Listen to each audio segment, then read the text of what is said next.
میرے شیخ محترم دامت برکاتہ نے فرمایا جس کا رمضان ٹھیک گزرتا ہے اس کا سال بھی ٹھیک گزرتا ہے، جس کا رمضان خراب گزرتا ہے اس کا سال بھی خراب گزرتا ہے۔ اللہ کی رحمت، اللہ کی مغفرت، اللہ کا فضل، اللہ کا انعام اس ماہ مبارک کی سعادتوں اور برکتوں کے ساتھ اتنا برستا ہے انسان سوچ نہیں سکتا۔ اللہ کہتے ہیں اے بندو اپنے اس پروردگار کی بڑائی بیان کرو جس پروردگار نے روزہ جیسی عظیم دولت دے کر کے تمہارے گناہوں سے صرف نظر فرمایا ہے، تمہارے گناہوں سے پردہ پوشی کا معاملہ فرمایا ہے، تم کو معاف کرنے کا بہانہ اللہ نے تمہیں دیا ہے، تم کو ہدایت حاصل کرنے کا ذریعہ اللہ نے دیا ہے۔ پیچھے قرآن کی آیت میں آیا شہر رمضان الذی انزل فیہ القرآن ھدی للناس، قرآن کو رمضان سے تعلق ہے، قرآن کا مقصد ھدی للناس ہے، لوگوں کی ہدایت ہے، اور جو روزہ رکھے گا اللہ اسے ہدایت نصیب کرتا ہے۔ وَلِتُكْمِلُوا الْعِدَّةَ وَلِتُكَبِّرُوا اللَّهَ عَلَىٰ مَا هَدَاكُمْ، کہ جس اس رب کی کبریائی بیان کرو جس رب نے تمہیں ہدایت دی ہے۔ پتہ کیا چلا؟ جو روزہ رکھے گا، جو قرآن سے جڑے گا، قرآن سے ہدایت حاصل کرے گا، تو اللہ تبارک و تعالیٰ اس کی زندگی کے لیے اس کے روزے کو، اس کے قرآن سے تعلق کو ہدایت کا ذریعہ بناتے ہیں، اور جو انسان ہدایت حاصل کر لے وہی کامیاب ہے، جو ہدایت سے محروم ہو گیا وہ ناکام ہے۔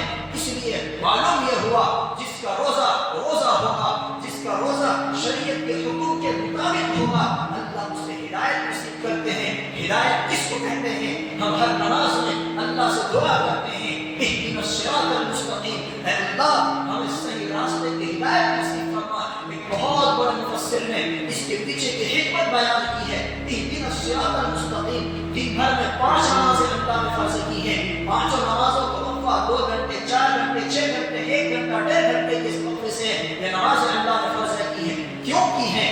انسان، آپ نے حدیث سنی ہوگی تعلیم کے اندر، جب انسان ظہر کی نماز پڑھتا ہے اس کے بعد عصر کی پڑھتا ہے تو عصر کی نماز پڑھنے کی وجہ سے ظہر اور عصر کے بیچ کی جو صغیرہ گناہ ہوتے ہیں وہ اللہ معاف فرما دیتا ہے۔ ان تمام باتوں کو ذہن میں رکھتے ہوئے اہدنا الصراط المستقیم کا ایک نیا تفسیر سمجھیے۔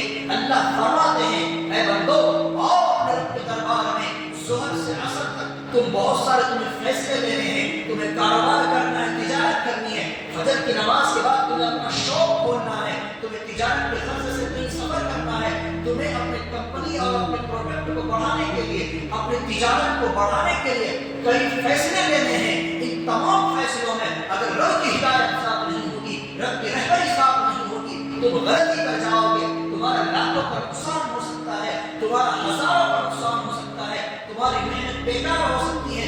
پتہ کیا چلا؟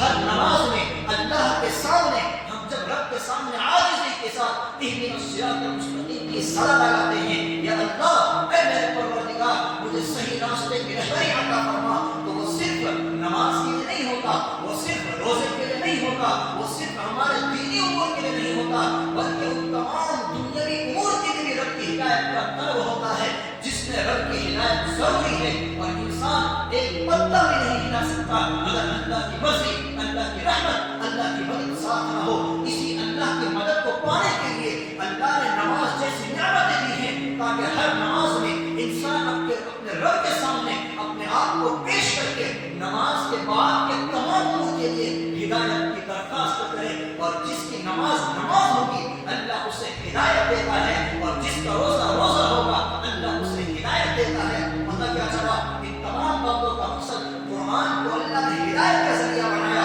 نماز کو اللہ نے ہدایت کا ذریعہ بنایا، روزے کو اللہ نے ہدایت کا ذریعہ بنایا۔ جو مومن نماز سے دور وہ ہدایت سے محروم، جو انسان روزے سے دور وہ ہدایت سے دور، جو انسان قرآن سے دور وہ ہدایت سے دور۔ آج ہم اپنا جائزہ لے لیں، اپنے معاشرے کو دیکھیں، لوگ سڑکوں پر کھڑے ہو کر کے پرسوں کی بات ہے بیکری کے سامنے سر پر ٹوپی پگڑی ہے، لباس مسلمانوں والا ہے، کھڑے ہو کر سموسے کھا رہے ہیں، نوجوان ہیں، طاقت ہے، اللہ نے صحت دی ہے، اس کے باوجود رب کے اتنے بڑے فرمان کو، رب کے اتنے بڑے انعام کو جو ٹھکرا رہا ہے، حقیر سمجھ کر چھوڑ رہا ہے۔ روزہ وہ نہیں رکھے گا جو رب کے اس مہینے کو، اس بابرکت مہینے کو حقیر سمجھتا ہے۔ قرآن سے تعلق وہ نہیں جوڑے گا جس کے نظر میں قرآن کی اہمیت نہ ہو، نماز کی پابندی وہ نہیں کرے گا جس کے نظر میں نماز کی اہمیت اہمیت نہ ہو, جو رب کے اتنے بڑے بڑے فرائض کو حقیر سمجھے, اہمیت نہ دے, تو پھر یاد رکھیں اللہ کو بھی اس کی ضرورت نہیں ہے. ایسے بڑے بڑے آئے جو قرآن کی مخالفت کر کر چلے گئے, ایسے بڑے بڑے آئے جو نماز کا انکار کر کر چلے گئے, ایسے بہت بڑوں کا آئے جس نے روزے کو روزہ نہیں سمجھا, یوں ہی غفلت کے ساتھ زندگی گزار کر چلا گیا. آج جا کر بیٹھے ان کے قبروں میں, ان کی ہڈیاں گل سڑ چکی ہیں, کوئی ان کو پوچھنے والا نہیں ہے, ان کی نسل ان پر لعنت بھیج رہی ہے, ان کا ان کے علاقے کے لوگ ان پر لعن طعن کرتے ہیں, ان کو کبھی کوئی عزت اور شرافت سے یاد نہیں کیا جاتا. وجہ رب کی ہدایت کو ٹھکرایا تھا. جو انسان رب کی ہدایت کو ٹھکرائے گا وہ در در بھٹکنے پر مجبور ہو جائے گا. اسی وجہ سے شاعر نے کہا ہے, دنیا دنیا کرتا رہا تو یوں ہی چکر کھائے گا, در در ٹھوکر کھائے گا تو کچھ نہ تمہیں مل پائے گا. سچائی کی دنیا میں یار دل کی آنکھیں کھول, اللہ اللہ اللہ اللہ بول بندے, اللہ اللہ بول. اس لیے ہماری زندگی کی کامیابی اللہ نے دین میں رکھا ہے.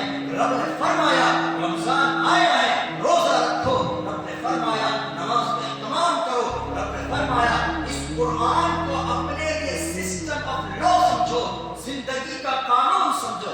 صرف قرآن پڑھانے کے لیے نہیں ہے, صرف روزہ بیان کرنے کے لیے نہیں ہے, صرف نماز مسئلہ بتانے کے لیے نہیں ہے. میرے بھائی بزرگوں, یہ جو کرسی ہے, یہ جو ذمہ داری ہے, یہ صرف ایسے نہیں کہ جمعے کے دن مولانا بیان کرتے بیان ہو گیا.